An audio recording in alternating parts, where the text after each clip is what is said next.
एक राज्य में दो दोस्त थे, एक 7 और एक 11। उन दोनों की बहुत सारी चर्चाएं थीं। राजा ने उन दोनों को बुलाया और उनसे पूछा कि तुम में से सबसे बेस्ट कौन है। दोनों नंबर प्राइम थे, तो उन दोनों ने अपने आप को बेस्ट करने में लग गए। राजा ने सोचा ऐसे तो पता नहीं चलेगा, इसलिए इनका एक एग्जाम कराया जाए। दोनों दोस्तों को यानी दोनों नंबरों को एक नदी किनारे लाया गया और उनसे पहले ही बोल दिया गया कि इस नदी को पार करने के लिए केवल एक ही ब्रिज है, लेकिन उस पर केवल एक बार जाया जा सकता है, यानी दूसरी बार जाने से पहले ही वो ब्रिज टूट जाएगा।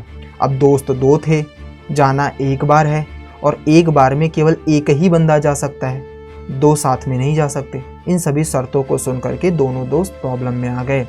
उन्होंने सोचा अब कैसे इसको प्रूव किया जाए। कुछ देर दिमाग लगाने के बाद दोनों ने सोचा कि क्यों ना हम आपस में मल्टीप्लाई हो जाएं, जिसे हम एलसीएम कहते हैं। तो 7 और 11 ने आपस में मल्टीप्लाई होकर के 77 बना लिया। इस तरीके से 77 आसानी से उस ब्रिज को पार करके नदी पार कर गया और फिर वहां जाने के बाद दोनों आपस में अलग अलग हो गए, यानी दोनों फिर से उनके प्राइम फैक्टराइजेशन करके प्राइम फैक्टर में बदल गए और दोनों की स्थिति वापस आ गई।